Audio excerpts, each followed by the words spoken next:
नमस्कार, स्वागत है आपका महाराष्ट्र भूमि न्यूज में। मैं साहिल दुबे। इस वक्त मैं मौजूद हूँ वेलेंकनी में, बीच के पास, जहाँ पे मच्छी मार आप देख सकते हो मच्छी आ चुकी है और निकाल रहे। लेकिन मच्छी मारों के ऊपर अभी बहुत बड़ी जो है दुविधा आई हुई है। जो इस साल जल्दी बारिश गिरने के कारण जो इनकी बोट जाया करती थी मच्छी निकालने के लिए, और इस समय उनका कमाने का समय था, तो बोटें जो जाया करती थी मच्छी निकालने के लिए, अब सरकार की तरफ से उनको आदेश आ गया है कि बोट जो है वो रिटर्न अपनी ले जाओ। तो बारिश आने के कारण और समंदर का वातावरण सही होने के कारण जो है सरकार ने इनको ये आदेश दिया है। इसके कारण इनका बहुत बड़ा नुकसान हुआ है, बहुत बड़ी मात्रा में इनका नुकसान हुआ है। इस समय ही इनका कमाने का होता है, इनका ऐसा कहना है। पूरे साल में इस समय जो होता है ज्यादा मच्छी मारी ये लोग करते हैं, ज्यादा मच्छी जो होती है फिशिंग ये निकालते हैं समुद्र से, लेकिन इसी समय बंद होने के कारण इनका भारी मात्रा में नुकसान हुआ है। तो हमने यहाँ के कुछ लोगों से बात की है, आपको सुनाते हैं उन्होंने क्या कहा। माझे नाव प्रिया मोटेगर, आम्ही राहायला भाटेमंदर वेलेंकनी रोड। आमची समस्या काय आहे म्हणजे आम्ही मच्छी माराव, आमचा मच्छीचा व्यवसाय आहे। 8-10 दिवस झाले आम्ही घरीच बसलेले आहो। त्यानंतर आता हवामान खात्याने म्हणजे मध्ये आमच्या बोटी जायला नाही देत।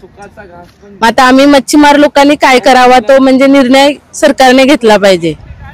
आमचा म्हणजे आमचा व्यवसाय एकच आहे, मासलीचाच व्यवसाय आहे। आम्हाला दुसरा काय पर्याय नाही आहे। याच्याशिवाय म्हणजे आम्हाला आता आमचे 8 दिवस उरलेले आहेत, ते म्हणजे आम्हाला घरी बसावंच लागेल। आम्ही बसलेलेच आहोत 10 दिवस झाले।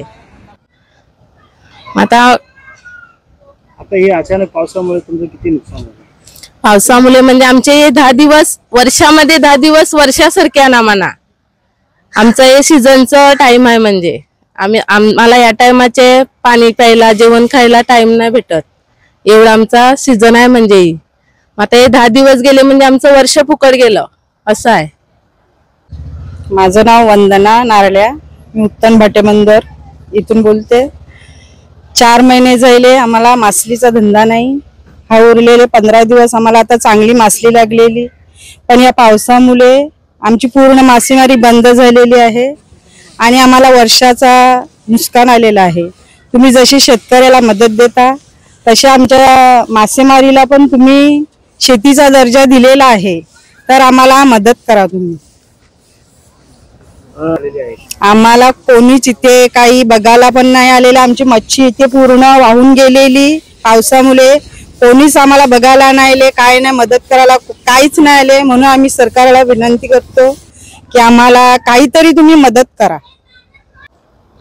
बघा, 31 मेला आमच्या मासेमारी धंद्याचा सरकारने शासन निर्णय दिलेला आहे की 31 मेला मासेमारी बंद असते, परंतु त्याच्या 10 दिवस अगोदरच आम्ही बोटी किनारे आणून ही जाळी उतरवली आहे आणि सुकवायला घातलेली आहे। पाऊस पडल्यामुळे मच्छी खराब झालेली आहे। असं आमच्या आता खलाशांचे पगार द्यायचे आहेत 8 महिन्याचे, त्याच्यासाठी पैसे द्यायला आमच्याकडे पैसे नाहीत, म्हणून आम्ही बँकेत कर्जाचे फॉर्म भरले आहेत। त्यामुळे आम्हाला सरकारने शेतीविषयक दर्जा दिला आहे।